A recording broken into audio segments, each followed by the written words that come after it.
Welcome traders. और एक और नया स्टॉक ढूंढ के लाया हूँ आपके लिए, और जो मुझे लगता है ये पेनी स्टॉक है। इसके अंदर थोड़ा पोटेंशियल है अब जाने का। कहाँ तक ये जाएगा, कितना इन्वेस्टमेंट करना चाहिए, क्या इसके फंडामेंटल बोलते हैं, क्या टेक्निकल बोलते हैं, क्या न्यूज़ आ रही है इस पर, जितना मैंने इसके अंदर रिसर्च करी है वो सारा ज्ञान मैं आप लोग के साथ शेयर करूँगा। फिर आप लोग अपना एनालिसिस करना। और पहली बात ये कि भैया देखो, अगर आपके पास छोटी कैपिटल है 5 या 10,000 20,000 ऐसे वाले जो कैपिटल कहते हैं भैया मैं इन्वेस्टमेंट करना चाहता हूँ, तो यार वो लोग तो फिर रिलायंस वगैरह का स्टॉक खरीद ही नहीं सकते। 2,500 का एक स्टॉक कैसे कर पाएंगे? 4 स्टॉक लेके कितना बढ़ जाएगा रिलायंस?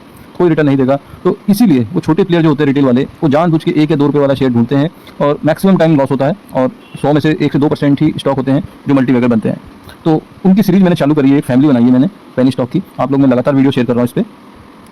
और कोई ऐसा मेरा पर्पस नहीं है कि भैया मेरे को अपना यूट्यूब चैनल चलाना है या ऐसे स्टॉक में ढूंढता रहूँ। यार मुझे जो लॉजिकल लगता है मैं उसी के वीडियो बनाता हूँ। आप लोग मेरा वीडियो देखिए, 15 दिन पहले एक वीडियो शेयर किया था, ठीक है। ऐसा नहीं है, अगर मेरे को पेनी स्टॉक पे काम करना होता तो मैं रोज 4-5 वीडियो बना के दे दूँ आपको। रोज इसलिए देता हूँ भैया, सब मेरे जो क्राइटेरिया मैं डिफाइन करता हूँ कि भैया एक स्टॉक का वीडियो शेयर करने के लिए उसके फुलफिल करेगा, उसी को मैं शेयर करता हूँ। वीडियो थोड़ा सा लंबा हो सकता है ये, क्योंकि भैया डिस्कशन पूरा बताऊंगा, जानकारी पूरी दूंगा, इसलिए तसल्ली से देखना। जल्दीबाजी मत करो यार, पैसे लगा रहे हो भाई, कमाई के पैसे लगा रहे हो, तो डिसीजन लेते समय यार टाइम दो। जितना आप टाइम लोगे ना डिसीजन लेते में, उतना आपका डिसीजन सॉलिड होगा। इसलिए कह रहा हूँ वीडियो पूरा देखिए, भगा भगा के नहीं देखते हैं वीडियो, और न्यूज़ नहीं देखते हैं कि क्या न्यूज़ आई है, आज बढ़ जाएगा कल बढ़ जाएगा, ऐसे करके इन्वेस्टमेंट नहीं होती है। पूरा कंप्लीट समझिए आप। तो मैंने एक स्टॉक बताया ये वाला, और ईशान इंटरनेशनल। ये लगभग 2 रुपये का था तब जब मैंने बताया था। आप लोग टाइमिंग भी है इसमें, सब कुछ है, चार्ट भी है, देख लेना। और ये लगभग 2 रुपये 10 पैसे 20 पैसे का था लगभग, आप देख लेना, मुझे एग्जैक्ट याद नहीं है। और 4 रुपये टच करके आ चुका है मेरे हिसाब से लगभग 15 दिन के अंदर दोस्तों। समझ रहे हो आप? लगभग मतलब मान के चलिए 80% रिटर्न दे दिया इसने 15 दिन के अंदर। और जब मैंने वीडियो शेयर किया था उस दिन भी ये स्टॉक गिरा था, उसके नेक्स्ट डे भी ये स्टॉक गिरा था। कोई ऐसा नहीं था कि इस पर अपर सर्किट लग रहे थे तब मैंने बोला से खरीद लो, नहीं दोस्तों। जिसने वीडियो नहीं देखा है देख लेना। तो मेरा जो नजरिया है वो अलग लेवल का है। मैं कुछ अलग लेवल से चार्ट पे भी देखता हूँ, न्यूज़ भी देखता हूँ, फंडामेंटल भी चेक करता हूँ, उस हिसाब से वीडियो शेयर करता हूँ। तो देखिए, एक मैंने पापा वाला स्टॉक डाला जिसने ऑलरेडी 80% रिटर्न दे दिया है। दूसरा मैंने भैया बताया यहाँ पर पेन स्टॉक का चाचा, वो अभी निगेटिव पॉजिटिव दोनों चल रहा है, मीन्स 2 दिन बढ़ता है 2 दिन घटता है, और है ये भी 1-2 रुपये का। और जो आज बताने वाला हूँ वो 2 रुपये से भी कम है, वो 1 रुपये के आसपास है। तो ये सीरीज चालू करी है, जिसको कंटिन्यू देखते जाइए, और समझ में आएगा तो भैया वीडियो को लाइक और चैनल को सब्सक्राइब करके जाना। तभी आपको डेली ऐसे कह सकते हो, जब भी मैं वीडियो पोस्ट करूँगा आप लोगों को मिलते जाएंगे ऐसे वीडियो कंटिन्यू। पूरी सीरीज बनाऊंगा मैं इसकी, पूरी फैमिली, चाचा ताऊ मामा बुआ पापा सब लाऊंगा मैं। मिलने दो स्टॉक यार, फिल्टर करने में टाइम लगता है भाई, ऐसा नहीं है, ठीक है। ये स्टॉक भी ठीक है। अब देखते हैं जो आज बताने वाला हूँ उसके बारे में। तो पहले तो दोस्तों इन्वेस्टमेंट और ट्रेडिंग में अंतर समझ लीजिए। ट्रेडिंग होती है भैया आपका आज का व्यू, इंट्राडे बोल लीजिए, स्विंग ट्रेडिंग मान लीजिए 8-10 दिन का व्यू, या थोड़ा सा 1 महीने का व्यू, ये होता है ट्रेडिंग में काउंट करते हैं। लेकिन मोर देन 2 से 3 साल से ऊपर का जिसका व्यू होता है ना, उसको इन्वेस्टमेंट मानता हूँ मैं, ठीक है। तो यार इन्वेस्टमेंट के लिए ना आप लगा रहे हो छोटी कैपिटल, पॉइंट समझना। छोटी कैपिटल मीन्स मैं मान के चल रहा हूँ 10,000 रुपये। पहले स्टॉक में 10,000 से ऊपर की रकम बनती, इससे ऊपर जाना भी नहीं चाहिए। वो भी डिपेंड करता है कि भैया आपका पोर्टफोलियो साइज या आपका कैसे हैंड कितना है, कितना आपकी एलिजिबिलिटी है, वो मुझे नहीं पता। मैं एक एवरेज दे रहा हूँ कि भैया अगर किसी के पास 5 लाख रुपये हैं और वो सारे इन्वेस्टमेंट करता है, तो 10,000 रुपये इसमें लगा देने चाहिए। ऐसे स्टॉक में रिस्क लेना ही पड़ेगा भाई, स्टॉक मार्केट ऐसे पैसे नहीं देता। रिस्क है तो इसका है, तो सबने सुना है, तो रिस्क लोगे तो चांसेज हैं यार, देखो 100 में से 4 या 5 चलते हैं बस। तो आपको ये समझना है कि भैया आप 95 टाइम फेल होंगे, ये समझना है आपको। लेकिन अगर वो 5% में से आपका नंबर आ गया एक बार भी, तो ये 95% तो सब रिकवर होगा ही होगा। फिर भैया आगे के लिए अगले 10 साल 15 साल आपके बिल्कुल सिक्योर हो जाएंगे। तो इस थॉट से इन्वेस्टमेंट होता है। एक न्यूज़ वगैरह वायरल चल रही है विप्रो की, कि भैया जिसने सन 76-74 में 10,000 रुपये विप्रो में लगाए होते, तो आज 30-40 साल बाद 700 करोड़ रुपये होते। तो मुझे इतना पता भैया ऐसा कोई पर्सन होगा ही नहीं जिसने लगाए होंगे और 2024 तक बेचा ही नहीं होगा। पहली चीज़, पता नहीं कितने बार बेच दिया होगा, कितने बार। अब ये कह सकते हो भैया जिसने छोड़े होंगे, छोड़े में जिसको लगता है भैया आगे ये इंडस्ट्रीज आईटी वाली ग्रो करेगी चलते रहा, उस सेक्टर का रहा, तो भैया कमाई तो होती है इन्वेस्टमेंट में। इन्वेस्टमेंट ही है जिसमें एक रिटर्न मिल सकता है। ट्रेडिंग में तो लॉस, मैक्सिमम चार्जेस लॉस के होते हैं, ठीक है, क्योंकि बहुत छोटे टाइम फ्रेम के अंदर बहुत बड़ा डिसीजन लेना पड़ता है। और इन्वेस्टमेंट के अंदर ऐसा है कि भैया एक बार डिसीजन ले लिया, उसके बाद वेट करो, जितना लंबा वेट उतना अच्छा रिटर्न। ये इन्वेस्टमेंट की कहानी है मेरा व्यू उस पर। तो भैया, और पैनी शेयर में पर्टिकुलर मैं मान के चलूँ तो भैया कम से कम 10 साल का व्यू रखो, कि भैया 10,000 रुपये लगा के 10 साल के लिए छोड़ दिए हैं, इतना आप समझ लीजिए। आप बैंक में रखें, भूल जाइए उसको। तो वो थॉट से आप इन्वेस्टमेंट करोगे ना, तो आपको ना डर लगेगा ना पैनिक होगा। अब ऐसा नहीं कि आज खरीदा और कल से आप रोज रिफ्रेश कर रहे हो, बढ़ा नहीं बढ़ा, रोज सर्च कर रहे हो उसके बारे में। नहीं भैया, उसके बाद इन्वेस्टमेंट के बाद सर्च नहीं करना, इन्वेस्टमेंट से पहले सर्च करना है, ठीक है। उसके बाद तो खाली उसकी फंडामेंटल क्वार्टरली अर्निंग देखनी है कि भैया कुछ दिक्कत तो नहीं आ रही कंपनी में, कंपनी को कुछ निगेटिव तो नहीं जा रहा, बंद तो नहीं होने वाली, ये सब में फोकस रखना है। फिर रिसर्च नहीं करनी है आप लोगों को। सीधे पॉइंट पे आते हैं। देखो, फिलाटेक्स फैशन लिमिटेड कंपनी का नाम है, जिसके बारे में बात करने वाला हूँ। और 1 रुपये 27 पैसे का स्टॉक अभी चल रहा है, ठीक है। 1995 कंपनी है और 99% टेक्सटाइल बिजनेस में है। 1,000 करोड़ का इसकी मार्केट कैप है, तो कोई बिल्कुल छोटी कंपनी भी नहीं है। 25-30 साल पुरानी कंपनी भी है, 1,000 करोड़ की मार्केट कैप भी है। और अगर बात करें बिजनेस की क्या उसमें चल रहा है, तो भाई मैंने जहाँ तक चेक करा है, ये देखिए आप 2024 जून तक, मतलब हर क्वार्टर का रिजल्ट है ये 2022 से। और ये वाली लाइन देख लीजिए, लगभग हर क्वार्टर में इसने प्रॉफिट दर्ज करा है। ये प्रॉफिट है, नेट प्रॉफिट। तो एक चीज़ तो समझ में आ गई भैया, कंपनी पैसे कमा रही है। ठीक है, सीधा सीधा समझाता हूँ मैं, घुमा फिरा के नहीं।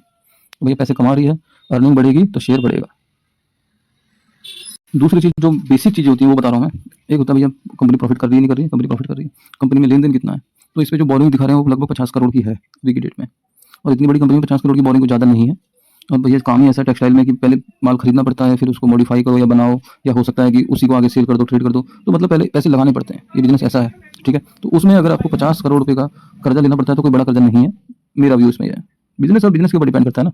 अगर आप आईटी सेक्टर में होते तब आपने कर्जा कर रखा था, तब मैं समझ सकता था भैया क्यों हुआ, या तो फिर आप कोई सॉफ्टवेयर डेवलप कर रहे हो उसलिए हुआ होगा। ये सीधे सीधे टेक्सटाइल में है, तो यहाँ पर खरीदना है फिर बेचना है। ठीक है, तो कोई ज़्यादा बड़ा नहीं है। और साथ साथ जो इसके रिजर्व्स हैं वो 1400 करोड़ के हैं, अच्छे खासे हैं। और इन्वेस्टमेंट भी जो है 2200 करोड़ की कर रखी है। तो भैया कर्जा के तो ना के समान मानूंगा मैं इसको, कोई इस पर कर्जा नहीं है ऐसा बोल सकते हैं। तीसरा बड़ा पॉइंट जो देखना चाहिए स्टॉक में या इन्वेस्टमेंट में वो है शेयर होल्डिंग पैटर्न। देखो शेयर होल्डिंग पैटर्न के अंदर साफ साफ दिख रहा है लगभग 25% की शेयर होल्डिंग प्रमोटर के पास है। और अगर हम पहले का चेक करते हैं तो उससे पहले दोस्तों 2021 में 1-1.5% थी, जो कि अब 25% पहुंच गई है। तो ये पॉजिटिव है, और पॉसिबिलिटीज़ हैं कि ये शेयर होल्डिंग थोड़ी सी और कम हो जाए आने वाले टाइम में। पॉसिबिलिटीज इसलिए है क्योंकि जो मैंने इनका कैश फ्लो चेक करा है वो पॉजिटिव नहीं है, वो -1 करोड़ दिखा रहा है लास्ट ईयर का। ठीक है, तो भैया कैश तो चाहिए भैया बिजनेस चलाने के लिए, या तो फिर ये कर्जा लेंगे या तो फिर अपना शेयर होल्डिंग जो है उसके ऊपर लेन देन करेंगे, कुछ ना कुछ ऐसा करके तभी तो पैसे आएंगे। तो कैश चलाने के लिए चाहिए, तो हो सकता है आने वाले टाइम में पैनिक नहीं होना। मीन्स मैं आपको ये समझा रहा हूँ कि बिजनेस में ऐसा होता है कि भैया शेयर होल्डिंग पैटर्न आज 24 है तो कल 20 भी हो सकता है, 15 भी हो सकता है। ठीक है, तो ये पॉसिबिलिटी इसके अंदर मुझे दिख रही है अभी कि शेयर होल्डिंग पैटर्न। लेकिन ये वाला जो दिखा है ना 2021 से 1% 2%, यार उससे तो भाई साहब बहुत आगे है अभी शेयर होल्डिंग। तो बहुत स्ट्रॉन्ग साइन दिख रहा है मुझे यहाँ पर शेयर होल्डिंग पैटर्न में भी। तो 3 बेसिक पॉइंट समझे हमने। एक तो शेयर होल्डिंग पैटर्न ठीक ठाक है, लेन देन कम है, कंपनी प्रॉफिट कर रही है, ये बेसिक चीज़ें होती हैं किसी भी स्टॉक की। ठीक है, अब मुझे पता है बहुत सारे रिटेल ऐसे हैं रिटेलर्स जो 5 रुपये 6 रुपये 7 रुपये पे लेके फंसे हुए हैं इस पर। यार अब उन्होंने हायर रेट पे खरीदा है तो ये तो उनकी मतलब थॉट है ना। हम तो नहीं कहेंगे हायर रेट पे 6 रुपये में तो नहीं बोल रहे हैं खरीदने को, हम तो इसको 1 रुपये में वीडियो बना रहे हैं भाई। तो हमारे लिए तो ये सही रेंज है बाइंग की, लिमिटेड रिस्क है और रिवार्ड हो गया तो भाई करोड़पति वाला रिवार्ड है, तो ये सही डायरेक्शन है। दूसरी चीज़, एक इनकी जो सब्सिडी है उसको ऑर्डर वगैरह मिला है 661 करोड़ का, ये भी न्यूज़ थी। ठीक है, और सबसे कह सकते हो निगेटिव न्यूज़ मेरे हिसाब से इस स्टॉक का जो है, जो निगेटिव फैक्टर है वो जो इन्होंने स्टॉक स्प्लिट करा था ना 5 और 1 के रेशियो में, उसकी वजह से स्टॉक की पिटाई हुई है। समझे बात? सिर्फ बड़ा कारण जो मुझे दिखता है ना ये स्टॉक स्प्लिट है। जब भी कोई स्टॉक स्प्लिट होता है ना तो आप नोटिस करना वो स्टॉक घटता ही ज़्यादा है, बढ़ने की उम्मीदें उससे कम हो जाती हैं। इसी वजह से ये 10 रुपये 7 रुपये 6 रुपये 5 रुपये से आज ये 1-1.5 रुपये आ गया है। अब जिसने 7 रुपये पर खरीदा होगा तो उसको तो दुख लग रहा होगा कि यार मैं आज खरीदता तो सही रहता।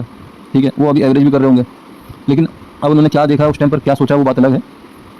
तो स्टॉक स्प्लिट हमेशा स्टॉक प्राइस के लिए नेगेटिव होता है, कंपनी के लिए नहीं, स्टॉक प्राइस के लिए। ठीक है, तो एक चीज़ समझ में आ गई कि स्टॉक स्प्लिट देखो यस बैंक के अंदर भी हुआ था, अगर आपको याद होगा तो। और यस बैंक का शेयर सांस फूल जाता है उसका 20 रुपये पार करने में। तो इसके साथ भी यही होने वाला है। फिलहाल मैं पूरी जानकारी दूंगा, पूरा सुनिएगा, अगर यहाँ तक देखा है पूरा एंड तक देखो। साथ साथ मैंने इनकी जो रिपोर्ट वगैरह शेयर करते रहते हैं NSE के साथ 5 सितंबर की है, बिजनेस रिस्पॉन्सिबिलिटी और ये सब सारा मैंने रिव्यू करा, एक बार देखा है, तो मुझे कोई निगेटिव फैक्टर नहीं दिखा उसके अंदर। फिलहाल लगभग इनके 90 एम्प्लॉय काम कर रहे हैं इनके पास, सब कुछ परमानेंट है।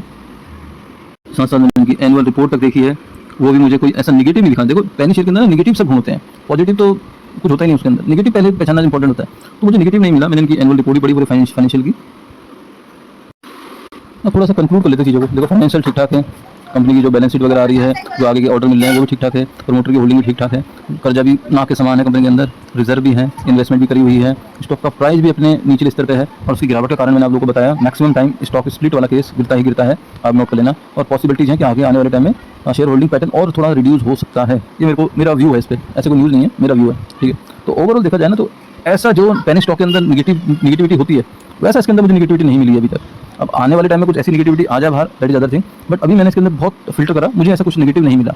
तो भैया जिसका व्यू, मैं अब कंक्लूड करूँगा, जिसका व्यू एटलीस्ट 5 साल से ऊपर का है वही इसके अंदर एंट्री करना। और ऐसे एंट्री करना कि भैया तुम रोज रिफ्रेश ना करो, आज बढ़ा नहीं बढ़ा कल बढ़ा नहीं बढ़ा, ऐसे करके ना आप अपनी साइकोलॉजी चेंज करते हो, माइंड का जो सोचने की क्षमता है उसको इधर उधर डाइवर्ट कर लेते हो, फोकस नहीं हो पाता फिर। तो इसलिए इन्वेस्टमेंट करने से पहले सोचना है, करने के बाद नहीं सोचना, करने के बाद तो रिव्यू करना है कि भैया जो मैंने करा है वैसा है कंपनी बिजनेस आउट जो प्रॉफिट एंड लॉस है, बैलेंस शीट है, वो पोस्ट कर रही है नहीं कर रही है, उस लेवल की जो अर्निंग है वो आ रही है नहीं आ रही है, मार्केट में ओवरऑल इस सेक्टर के ग्रोथ क्या चांसेज हैं, क्या गवर्नमेंट स्कीम ला रही है, कुछ ऐसा है। बांग्लादेश में भी क्राइसिस हुआ था टेक्सटाइल वाला, तो उसकी वजह से भी टेक्सटाइल सेक्टर को कुछ फायदा मिलेगा नहीं मिलेगा इन फ्यूचर, ये सब सोचना है इन्वेस्टमेंट के बाद। ठीक है, ऐसा नहीं कि इन्वेस्टमेंट के बाद सिर्फ अपना पोर्टफोलियो रिफ्रेश करना है, वो नहीं करना दोस्तों। इन्वेस्टमेंट लॉन्ग टर्म, एटलीस्ट 5 साल पहला पढ़ाओ, दूसरा 10 साल। अगर ये स्टॉक 5 साल में आपको रिटर्न दे रहा है अच्छा खासा, तो फिर आप उसको और 5 साल के लिए होल्ड कर सकते हो। ठीक है, हाँ अगर आपको अगले 5 साल के अंदर नहीं दिखता भैया ग्रोथ इसके अंदर नहीं हो रही है, तो मुझे नहीं लगता कि यार फिर उसके बने रहना चाहिए, 5 साल के अंदर आउटपुट दिखा देना चाहिए इसको। अब टेक्निकल की बात करूँ तो देखिए टेक्निकल चार्ट इसके ऐसे छोटे शेयर इसलिए बोल रहा हूँ मैं कि भैया ये 4 दिन अपर सर्किट 4 दिन लोअर सर्किट, तो आपको झूलना नहीं है, ना ही पैनिक होना है, आपको वेट करना पड़ेगा। अगर मैं इसका अगर लाइन चार्ट देखूँ, ये देखिए एक लाइन चार्ट देखिए, ये यहाँ पर एक मुझे यहाँ पर जो दिख रहा है, क्योंकि मैक्सिमम मेरे जो इन्वेस्टमेंट के लो या ट्रेडिंग डिसीजन है वो चार्ट के बेस पे होते हैं मेरे मैक्सिमम। अगर आप देखोगे तो यहाँ पर एक सपोर्ट था, उसको इसने तोड़ा, मैं भी समझा देता हूँ आपको। ये सपोर्ट उसने तोड़ा और यहाँ पर एक डब्लू पैटर्न दिख रहा है मुझे, उसको ब्रेक करके ये देखिए ये हाई क्रॉस करा है इसने। यहाँ पर दोबारा बना के दिखाता हूँ, ये ऐसे आया, फिर ऐसे गया, फिर ऐसे आया, फिर ये डब्लू पैटर्न, और यहाँ पर ये हाई इसने क्रॉस करा। अब जब तक ये वाला हाई के ऊपर ये सस्टेन है, आप इस लेवल को नोट कर लेना, ₹1.20 मान लीजिए आप, ₹1.20 से नीचे इसकी क्लोजिंग नहीं आ रही है, मुझे नहीं लगता इसके अंदर कोई गिरावट आने वाली है। अब ये बढ़ने ही वाला है, क्योंकि भैया अब सितंबर चल गया है, 1 महीने बाद इसके रिजल्ट का न्यूज़ वगैरह शुरू हो जाएगी, तो 1 महीना पैनिक है इसके अंदर, 1 महीना भी नहीं 20 दिन ही मान लो आप, ठीक है। तो ₹1.20 से नीचे क्लोजिंग नहीं आती है, बढ़िया लेवल है भी एंट्री का। और टारगेट मैं बता के चलूँ आप लोगों को, अगर छोटा टारगेट सोच रहे हैं तो पहले तो यार इन्वेस्टमेंट में छोटा टारगेट सोचना नहीं है। एटलीस्ट जो ये हाई है, ये वाला हाई, ये वाला ₹1.66 कह लो, ये हाई है, यहाँ तक ये पैनिक करने वाला है। हो सकता है यहाँ तक जाए, फिर ऐसा करे, फिर थोड़ा सा टाइम बिताए यहाँ पर, या 6 महीने भी लगा सकता है, साल भर भी बिता सकता है, कोई पता नहीं होता पेनी स्टॉक का, कब मन करेगा कब इसको पंप करेंगे, ठीक है, कोई ऐसे प्रेडिक्ट नहीं कर सकता। बट अभी के डेट में जो दिख रहा है कि बॉटम से थोड़ा बहुत बाइंग इनिशिएट होनी चाहिए थी, वो यहाँ पर एक डब्लू पैटर्न से दिख रही है डे चार्ट के अंदर, जो कि पॉजिटिव साइन है, चांसेस हाई हैं कि ये बढ़ना शुरू कर दे कमिंग वीक में। तो भैया एंट्री कर सकते हो जिसको लेना है, और टाइम फ्रेम मैंने बताया एटलीस्ट 5 साल का दिमाग में रखना, और 10,000 से ज़्यादा मत लेना क्वांटिटी। अगर इन्वेस्टमेंट करनी 10,000 शेयर खरीद के बैठ जाओ, 10 रुपये हो जाएगा तो 1 लाख रुपये हो जाएंगे भाई 5 साल में, ऐसा करके चलना है। ऐसा नहीं कि सारे पैसे इसमें लगा के फिर तालियां बजाओ, वो काम होना चाहिए। टारगेट इसके अंदर बहुत बड़ा भी आ सकता है, 1,000 करोड़ से ऊपर का मार्केट कैप है कंपनी का, आप समझिए। अगर किसी ने से टेक ओवर वेक ओवर कोई पार्टनरशिप ऐसी कुछ न्यूज़ वगैरह निकल के आ गई, क्योंकि भैया रिलायंस भी इसी बिजनेस में है, तो जाहिर सी बात है ऐसी छोटी कंपनियों को खरीदने के चक्कर में है बहुत सारी कंपनियाँ, और पर्टिकुलर टेक्सटाइल के अंदर बहुत सारे रोजगार भी जनरेट होते हैं, तो उस सेक्टर में फोकस भी है गवर्नमेंट का पीएलआई स्कीम वगैरह स्कीम के लिए। तो आने वाले टाइम में क्या होता है मुझे भी नहीं पता, लेकिन व्यू बुलिश है टेक्सटाइल सेक्टर के अंदर आने वाले टाइम के लिए। तो ये ओवरऑल बात है, मेरे को इसका टारगेट 5 साल में 10 रुपये का दिखता है। अगर कुछ नेगेटिव नहीं आता है तो भैया कुछ कंपनी प्रमोटर भाग जाएँ, बेच दें, वैसे कर दें, तो इसीलिए कह रहा हूँ पेनी स्टॉक 100% रिस्की होते हैं। तो ऐसा नहीं भैया इतना पैसा लगाना है जो ऐसा ना हो कि भैया तुम खाना खा से खाओगे, इतना नहीं करना कि भैया तुम कर्जा लेके लगा दो, नहीं, इतना लगाना है कि अगर वो चले भी जाए, जीरो भी हो जाए, तो आपको कुछ ज़्यादा टेंशन ना हो, ठीक है। टेंशन वाला काम नहीं होता इन्वेस्टमेंट, टेंशन फ्री करने के लिए इन्वेस्टमेंट होती है। तो भैया मुझे भविष्य में टेंशन नहीं चाहिए। तो बात समझ में आए तो वीडियो को लाइक और चैनल को सब्सक्राइब जरूर करिएगा। देखिए वीडियो थोड़ा लंबा जरूर है यार, जानकारी पूरी देनी इंपॉर्टेंट है, अधूरा ज्ञान कुछ काम का नहीं होता, अधूरा जल्दी छलकत जात वाला डायलॉग है। तो बात समझ में आए, थोड़ा लॉजिक समझ में आए तो वीडियो को लाइक चैनल को सब्सक्राइब करिएगा। और आप लोग हमारे ऑप्शन ट्रेडिंग वगैरह करते हैं तो मेरे साथ ऑप्शन ट्रेडिंग भी कर सकते हैं। जो ट्रेड मैं करता हूँ वो मैं शेयर भी करता हूँ अपने टेलीग्राम चैनल में, लेकिन वो फ्री नहीं है, उसकी चार्जेस 1500 रुपये महीना है। और मेरा सिर्फ एक ही गोल है कि मंथ एंड में आपको प्रॉफिटेबल ट्रेडर बनना, ना कि 10 के 20 करना। मेरे साथ ऑलरेडी लोग जुड़े भी हैं मेरे, आप कंटिन्यू वीडियो देखिए, मैं डेली टेलीग्राम का जो भी शेयर करता हूँ लगभग शेयर कर देता हूँ। तो मिलते हैं नेक्स्ट वीडियो में। थैंक यू, बाय बाय, जय हिंद।